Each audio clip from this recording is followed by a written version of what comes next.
कहते हैं दुनिया का सबसे बड़ा सुख है देने का सुख।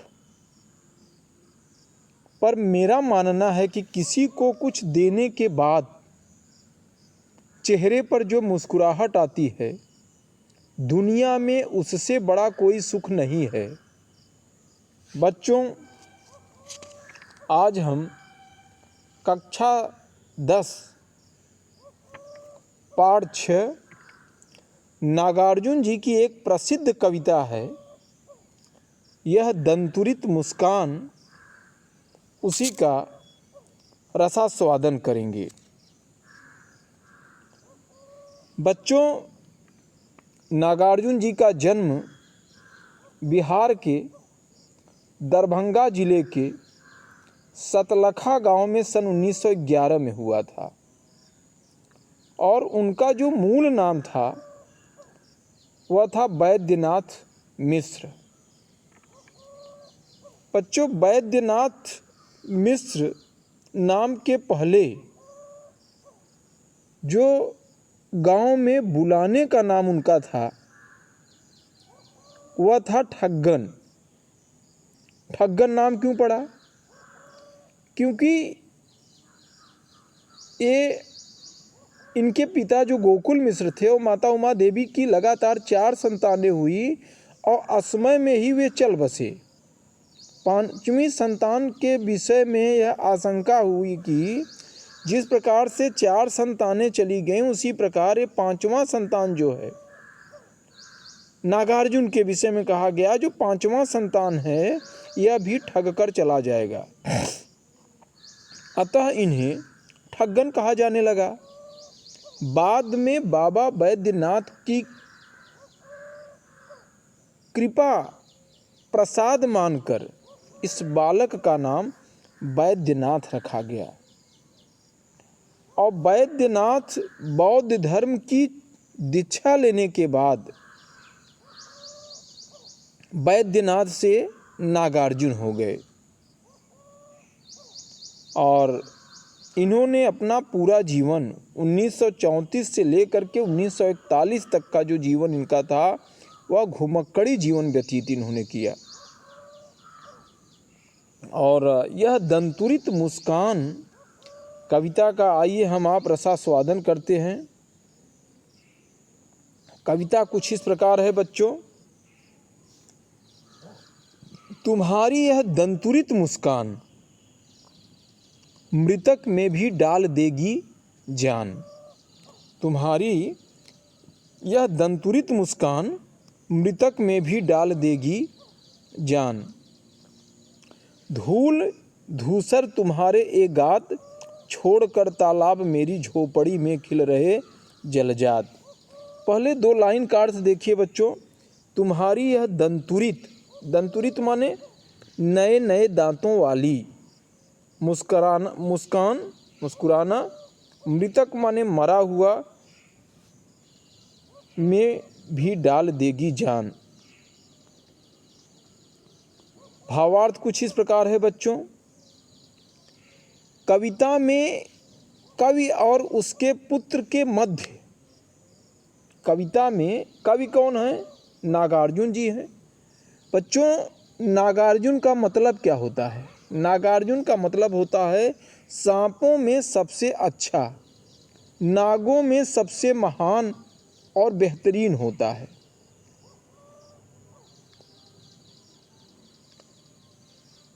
अब इसमें नागार्जुन और बच्चे के बीच में, पुत्र के मध्य में हुए वात्सल्य प्रेम स्नेह का बहुत ही सुंदर चित्रण इसमें किया गया इस कविता में। बच्चा अभी छोटा है और उसके मुस्कुराने पर तुम्हारी यह दंतुरित मुस्कान, बच्चा अभी छोटा है, 1 साल से नीचे ही का होगा और से छोटा होगा। उसके मुस्कुराने पर नन्हे नन्हे दांत झिलमिलाते हुए दिखते हैं। तुम्हारी यह दंतुरित मुस्कान, जब बच्चा मुस्कुराता है तो उसके नन्हे नन्हे दांत झिलमिलाते हुए दिखते हैं। बच्चे की मोहक मुस्कान और सफेद नन्हे नन्हे दांतों की झिलमिलाहट से जो शिशु का सौंदर्य है, उसकी अनुपम छटा है, जो उसकी शोभा है, जो उसका सौंदर्य है, वह मन को प्रसन्न कर देता है। मृतक में भी डाल देगी जान, और उसके मुस्कुराने से भी मृतक में मरणासन व्यक्ति भी उसे देखकर अपने सारे दुख दर्द भूल जाता है और उसमें जीवन के प्रति उत्साह उत्पन्न हो जाता है। तात्पर्य यहाँ मृतक जो व्यक्ति जीवन से अपने उदास है, निराश है, बेजान है, ऐसे मनुष्यों में भी उस छोटे बच्चे की जो मुस्कान है, उसे देख करके वह प्रसन्नता से खिल उठता है। इस कविता का भावार्थ आपने समझा। कविता यह है, तुम्हारी यह दंतुरित मुस्कान मृतक में भी डाल देगी जान। तो जो छोटा सा बच्चा है, जब वह मुस्कुराता है तो जो उसके नन्हे नन्हे दांत झिलमिलाते हुए दिखते हैं, वह इतना मोहक होता है कि उसके सौंदर्य की, उसके शोभा से व्यक्ति प्रसन्न चित्त हो जाता है। और इसका प्रभाव यह होता है कि मरणासन व्यक्ति भी उसे देख करके अपने सारे दुख दर्द भूल जाता है और उसमें जीवन के प्रति उत्साह उत्पन्न हो जाता है। कविता की अगली पंक्ति देखिए बच्चों।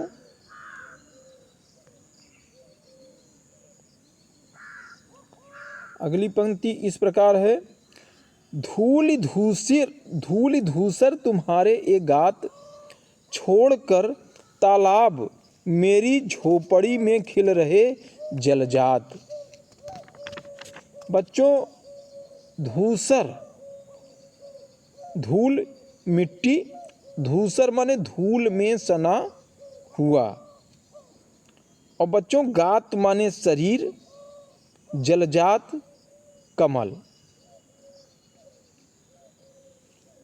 दांत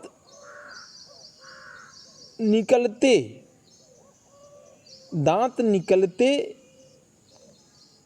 शिशु का धूल से सना शरीर और उसका निश्चल मुस्कान देखकर जो कवि का मन है वह प्रसन्न हो उठता है। धूसर छोटे छोटे दांत निकल आते हैं। बच्चा जब मिट्टी में जा कर के खेलता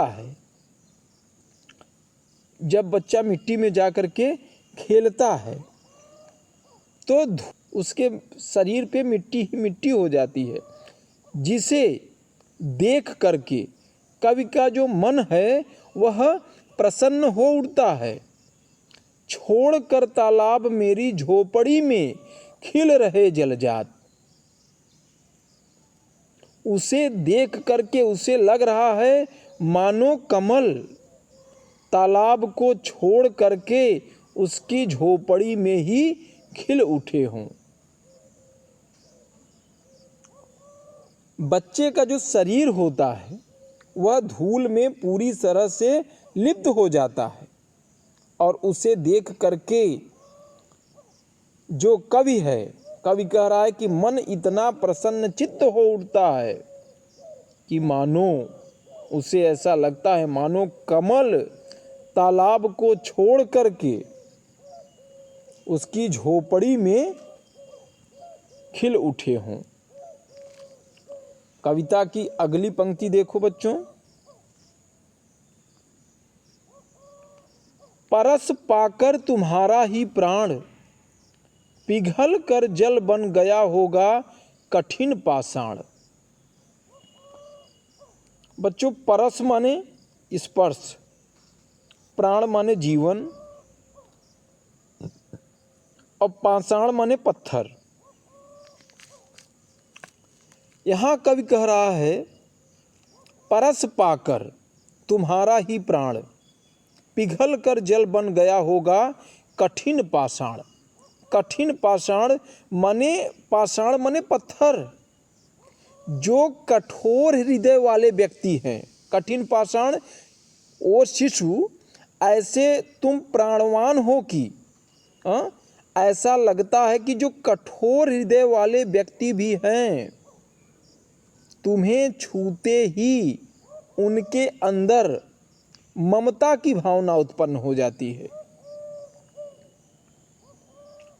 भावार्थ पुनः देखिए बच्चों, परस पाकर तुम्हारा ही प्राण, ओ शिशु तुम ऐसे प्राणवान हो कि, तुम्हारा ही प्राण, तुम ऐसे प्राणवान हो कि तुम्हारा स्पर्श पाकर के ही, तुम्हें छूने से ही, छू करके ही पिघल कर जल बन गया होगा कठिन पाषाण। तुम्हें छू करके ही ये जो चट्टानें हैं पिघल करके जलधारा बन गई होंगी। बच्चों, आशा यह है कि बच्चे की मनोहर छवि को देखकर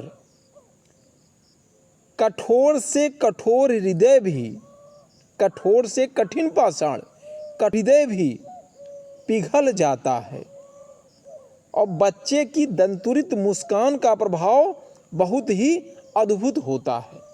और उसी का प्रभाव होता है कि कितना भी कठोर हृदय वाला व्यक्ति हो, उसमें सहृदयता उत्पन्न हो जाती है, प्रेम की भावना उत्पन्न हो जाती है।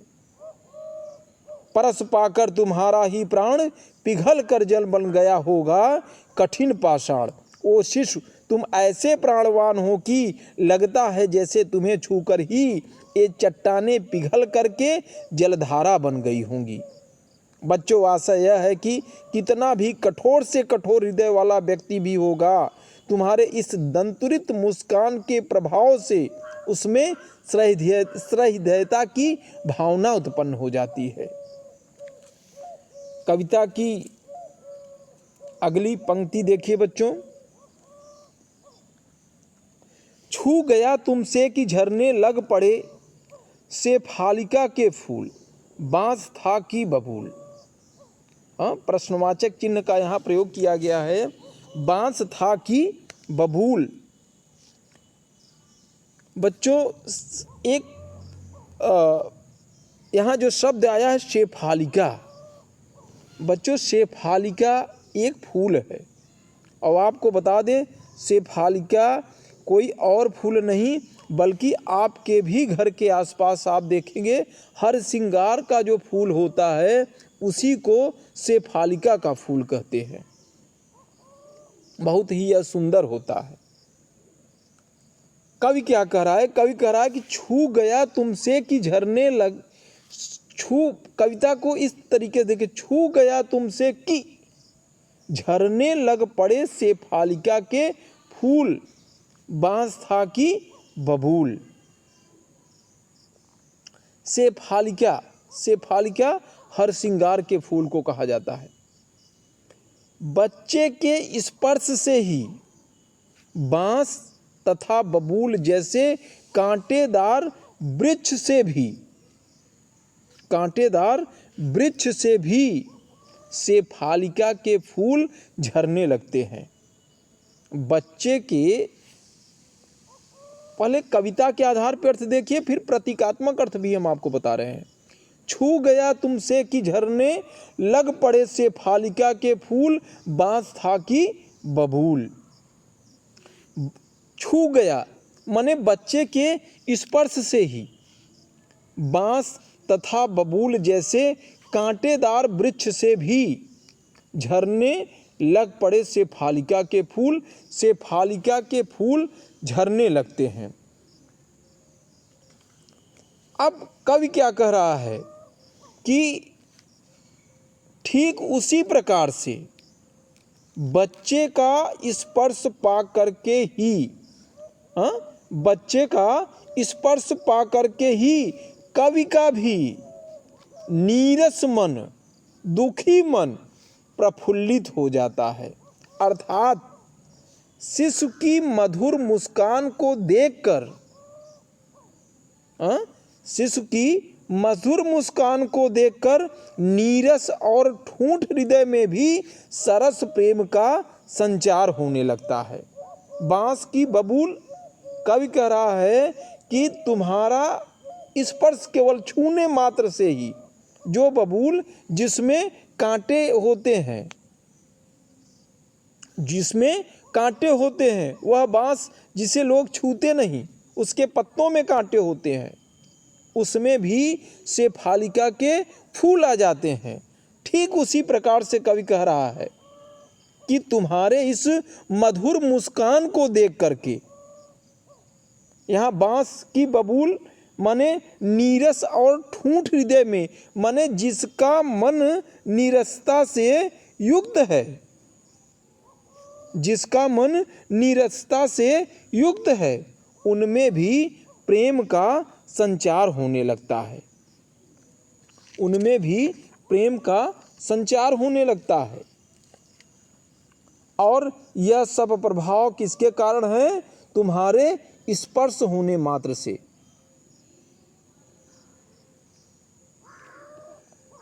अगला देखिए बच्चों कविता।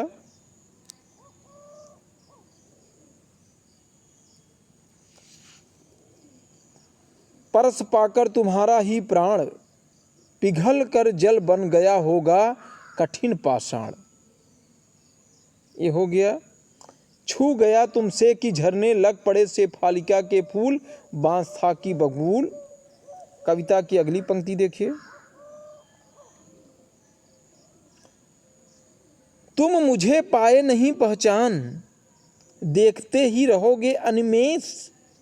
अनिमेष माने बच्चों बिना पलक झपकाए। तुम मुझे पाए नहीं पहचान, देखते रहोगे अनिमेष। थक गए हो आंख लूं मैं फेर। तुम मुझे पाए नहीं पहचान।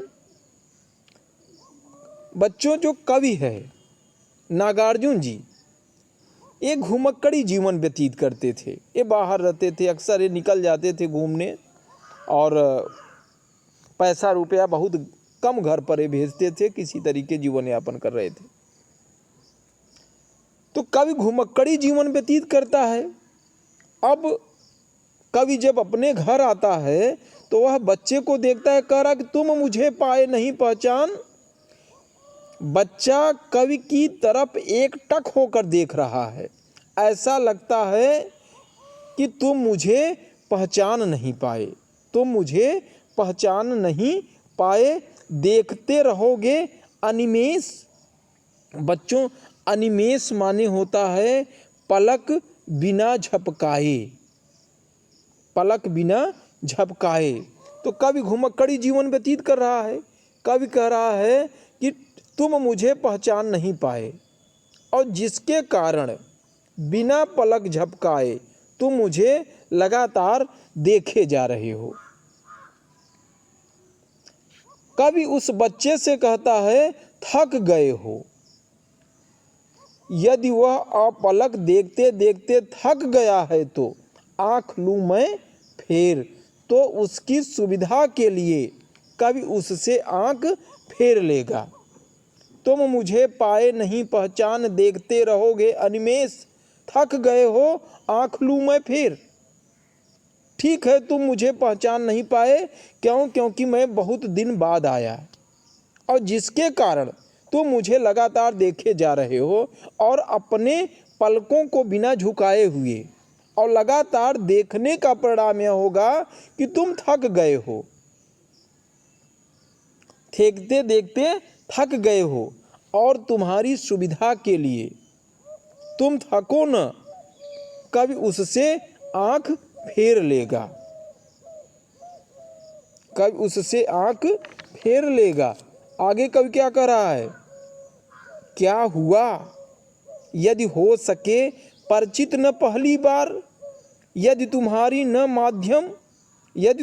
माँ न माध्यम बनी होती आज, मैं न सकता देख, मैं न पाता जान, तुम्हारी यह दंतुरित मुस्कान। कब यहाँ कह रहा है कि क्या हुआ यदि हो सके परिचित न पहली बार, क्या हुआ यदि हो सके न परिचित पहली बार, घुमक्कड़ी जीवन व्यतीत करने के कारण पहली बार उसकी माने कवि की मुलाकात होती है। इस पर कवि को जरा भी अफसोस नहीं होता। क्या हुआ यदि हो सके परिचित न पहली बार, माने हमारी और आपकी जो मुलाकात हुई है वह पहली बार हुई है, इसका मुझे कोई अफसोस नहीं है। बच्चे से पहली बार उसकी जान पहचान हुई है, इसलिए उसको कोई अफसोस नहीं है। लेकिन यदि तुम्हारी माँ न माध्यम बनी होती आज, मैं न सकता देख, मैं न पाता जान, तुम्हारी यह दंतुरित मुस्कान। लेकिन वह इस बात के लिए उस बच्चे और उसकी माँ की शुक्रिया करना चाहता है। मैं न सकता देख, मैं न पाता जान, यदि तुम्हारी माँ न माध्यम बनी होती आज।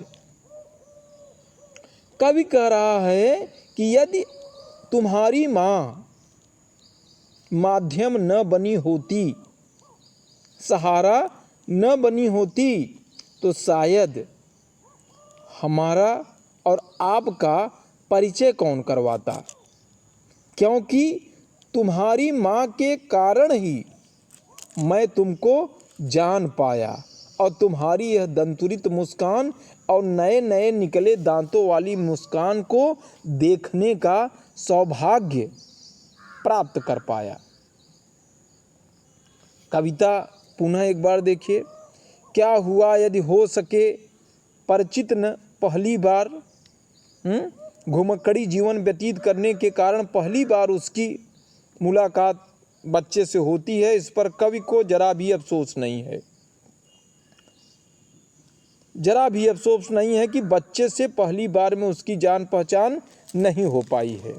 यदि तुम्हारी माँ न माध्यम बनी होती आज, मैं न सकता देख। लेकिन वह इस बात के लिए उस बच्चे और उसकी माँ का शुक्रिया अदा करना चाहता है जिसने शिष्य को कवि से परिचित कराया। क्योंकि मैं न पाता जान, मेरी और तुम्हारी जो जान पहचान हुई वह माता जी के कारण हुई, तुम्हारी माँ के कारण हुई। क्योंकि तुम्हारी माँ के कारण ही मैं तुमको जान पाया और मैं तुम्हारे इस नए नए निकले दांतों वाली मुस्कान को देखने का, तुम्हारी यह दंतुरित मुस्कान मैं न पाता जान, और तुम्हारे इन नए नए निकले दांतों वाली मुस्कान को देखने का सौभाग्य प्राप्त न कर पाता। मैं न पाता जान, मैं तुम्हारी यह जो दंतुरित मुस्कान है इसको भी मैं न जान पाता। न हमारी तुम्हारी जान पहचान होती, न तुम्हारी यह दंतुरित मुस्कान के बारे में मुझे सौभाग्य प्राप्त होता। तो इसका जो सहारा बनने का काम हुआ वह तुम्हारी माँ है, इसलिए तुम्हारी माँ को धन्यवाद। कविता की अगली पंक्ति देखो बच्चों।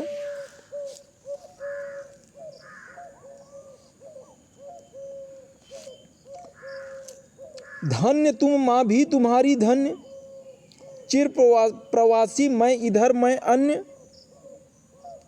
इस अतिथि से प्रिय तुम्हारा क्या रहा संपर्क, उंगलियां माँ की कराती रहीं मधुपर्क, देखते तुम इधर कनखी मार, और होती जबकि आंखें चार, तब तुम्हारी दंतुरित मुस्कान मुझे लगती बड़ी छविमान। बच्चों, कविता का भावार्थ कुछ इस प्रकार है। धन्य माने सम्मान योग्य। कई बच्चे के मधुर मुस्कान देखकर कहता है कि तुम धन्य हो, धन्य तुम, माँ भी तुम्हारी धन्य। कवि बच्चे की मधुर मुस्कान देखकर कहता है कि तुम भी धन्य हो और तुम्हारी माँ भी धन्य है।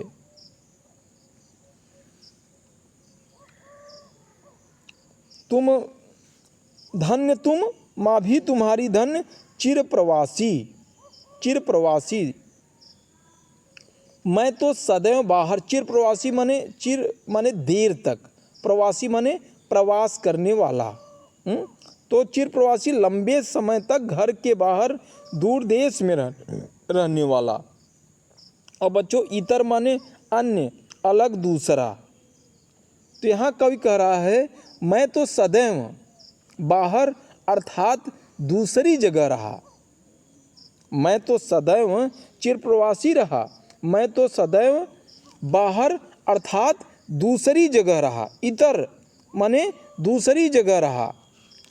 तुम्हारे लिए मैं अपरिचित हूँ, तुम्हारे लिए तो मैं अपरिचित रहा। इस अतिथि से प्रिय तुम्हारा क्या रहा संपर्क, मैं एक अतिथि हूँ। और हे प्रिय मुझसे तुम्हारी आत्मीयता कैसे हो सकती है। कई बच्चे की मधुर मुस्कान देखकर कहता है तुम धन्य हो और तुम्हारी माँ भी धन्य है जो तुम्हें एक दूसरे का साथ मिला है। मैं तो सदैव बाहर अर्थात दूसरी जगह रहा, तुम्हारे लिए मैं अपरिचित रहा, मैं एक अतिथि हूँ। हे प्रिय मुझसे तुम्हारी आत्मीयता कैसे हो सकती है। इस अतिथि माने इस मेहमान से प्रिय तुम्हारा क्या रहा संपर्क, अर्थात मेरा तुमसे कोई संपर्क नहीं रहा। धन्य तुम, माँ भी तुम्हारी धन्य। चिर प्रवासी, मैं इतर, मैं अन्य, मैं दूसरा हूँ। मैं तो इतर माने दूसरी जगह रहने वाला हूँ और मैं तो मेहमान हूँ। हे प्रिय, इसमें हमारा तुम्हारा संपर्क कैसे हो सकता है, आत्मीयता कैसे हो सकती है, अर्थात मेरा तुमसे कोई संपर्क नहीं रहा। उंगलियां माँ की करती रही मधुपर्क, देखते तुम इधर कनखी मार, और होती जबकि आंखें चार, तब तुम्हारी दंतुरित मुस्कान मुझे लगती बड़ी ही छविमान। बच्चों, कविता की अगली पंक्ति देखिए। इस उंगलियां माँ की करती रही मधुपर्क, तुम्हारे लिए तो तुम्हारी माँ की उंगलियों में आत्मीयता है।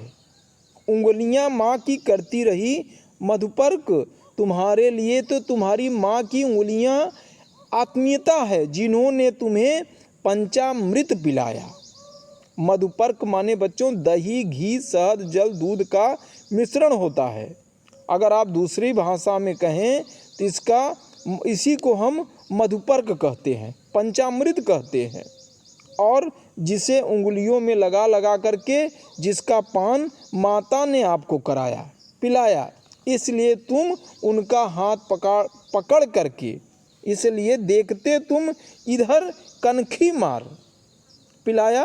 तुम्हारे लिए तो तुम्हारी माँ की उंगलियों में आत्मीयता है जिन्होंने तुम्हें पंचामृत पिलाया, इसलिए तुम उनका हाथ पकड़ करके, इसलिए तुम उनका देखते तुम इधर कनखी मार, इसलिए तुम उनका हाथ पकड़ करके मुझे तिरछी नज़रों से देख रहे हो। कनखी मार माने बच्चों तिरछी निगाह से देखकर आंखें हटा लेना, कनखी मार, इसलिए तुम मुझे तिरछी नज़रों से देख रहे हो। और कवि आगे क्या कहा कि और होती जब की आंखें चार, और जब तुम्हारी नज़रें मेरी नज़रों से मिल जाती है, जब तुम्हारी नज़रें मेरी नज़रों से मिल जाती हैं तो आंखें चार, तुम मुस्कुरा देते हो, तुम मुस्कुरा देते हो। आंखें चार होना, प्यार हो जाना, तब तुम मुस्कुरा देते हो और प्रेम भरी नज़रों से देखते हो। तब तुम्हारी दंतुरित मुस्कान मुझे लगती बड़ी छविमान, बहुत सुंदर। उस समय तब माने उस समय तुम्हारी यह दंतुरित मुस्कान, नए नए निकले दांतों वाली मधुर मुस्कान मुझे लगती बड़ी ही छविमान, मुझे बहुत ही प्रिय लगती है। इनकी एक कविता और है बच्चों, फसल। आइए फसल कविता का भी हम रसास्वादन करते हैं। फसल कविता कुछ इस प्रकार है। एक के नहीं, दो के नहीं, ढेर सारी नदियों के पानी का जादू। एक के नहीं, दो के नहीं, लाख लाख कोटि कोटि हाथों के स्पर्श की गरिमा। एक की नहीं, आगे, एक की नहीं, दो की नहीं, हजार हजार खेतों के मिट्टी का गुणधर्म। बच्चों, फसल शब्द सुनते ही, जैसे ही फसल शब्द हमने सुना, वैसे ही हमारे मन में लहलहाती फसल हमारी आँखों के सामने आ जाती हैं। परंतु फसल है क्या और उसे पैदा करने में किन किन तत्वों का योगदान होता है, इसे इस कविता में नागार्जुन जी ने बहुत ही सुंदर ढंग से बताया है। बच्चों, प्रकृति और मनुष्य के सहयोग से ही फसल का सृजन संभव है। बोलचाल की भाषा की गति और लय कविता को बहुत ही प्रभावशाली बनाती है। आइए बच्चों कविता देखते हैं आगे। अब इसका भावार्थ। एक के नहीं, दो के नहीं, ढेर सारी नदियों के पानी का जादू। एक के नहीं, दो के नहीं, लाख लाख कोटि कोटि हाथों के स्पर्श की गरिमा। गरिमा माने गौरव। एक की नहीं, दो की नहीं, हजार हजार खेतों के मिट्टी का गुण धर्म स्वभाव। भावार्थ देखिए बच्चों, कवि ने इस बात को स्पष्ट किया है कि लहलहाती फसल को पैदा करने में प्रकृति और मनुष्य दोनों का ही पारस्परिक सहयोग होता है। इसलिए वह कहता है कि फसल पैदा करने के लिए एक के नहीं, दो के नहीं, एक नहीं, दो नहीं, अपितु अनेक नदियाँ अपना जल दे करके उसकी सिंचाई करते। ढेर सारी नदियाँ, पानी का जादू, ढेर सारी जो नदियाँ हैं अपना जल दे करके उसका सिंचाई करती हैं। आगे, एक के नहीं, उसमें केवल एक नहीं, दो मनुष्यों के नहीं, एक नहीं, दो मनुष्यों के नहीं, अपितु लाखों करोड़ों मनुष्यों का परिश्रम फल उसमें मिलता है। लाख लाख कोटि कोटि करोड़ों करोड़ों हाथों के स्पर्श की गरिमा। गरिमा माने बच्चों गौरव। लाखों करोड़ों मनुष्यों के का परिश्रम मिलता है और उसमें केवल एक नहीं, दो नहीं, बल्कि अपितु हजार हजार खेतों की मिट्टी का गुणधर्म मिलता है। तब खेतों में लहलहाती फसल पैदा होती है। इस प्रकार प्रकृति और मनुष्य दोनों के सहयोग से ही सृजन संभव होता है। फसल क्या है? और तो कुछ नहीं है, वह नदियों के पानी का जादू है। वह हाथों के स्पर्श की महिमा है। भूरी काली संदली मिट्टी का गुणधर्म है। रूपांतर है सूरज की किरणों का। सिमटा हुआ संकोच है हवा की थिरकन का। फसल क्या है और तो कुछ नहीं वह नद। देखिए, कवि प्रश्न भी पूछता है और कवि ही उत्तर देता है। फसल क्या है और तो कुछ नहीं है, नदियों के पानी का जादू है वह। कवि कह रहा है कि वह कुछ नहीं है बल्कि नदियों के पानी का जादू है, हाथों के स्पर्श की महिमा है। भूरी काली संदली, बच्चों संदल का अर्थ होता है चंदल, एक विशेष प्रकार की मिट्टी जो सोंधी सोंधी गंध जिसमें होती है का वह गुणधर्म है।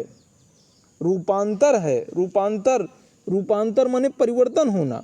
रूपांतर है सूरज की किरणों का, हाँ, रूपांतर बदला हुआ रूप, सिमटा हुआ संकोच है हवा की थिरकन का। भावार्थ इस प्रकार है। कवि ने इस बात का इसको स्पष्ट किया है कि फसल को पैदा करने में प्रकृति और मनुष्य दोनों का ही सहयोग होता है, इसी से सृजन संभव होता है। इसलिए कवि कहता है कि फसल का द्वारा दिए गए उस पानी का जादू है जिससे फसल की सिंचाई हुई थी। वह तो लाखों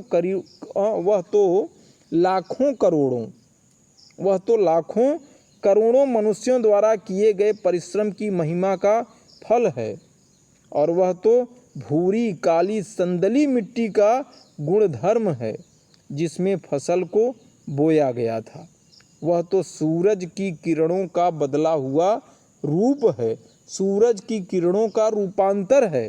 वह तो सूरज की किरणों का बदला हुआ रूप है जिसके द्वारा फसल को रोशनी मिली।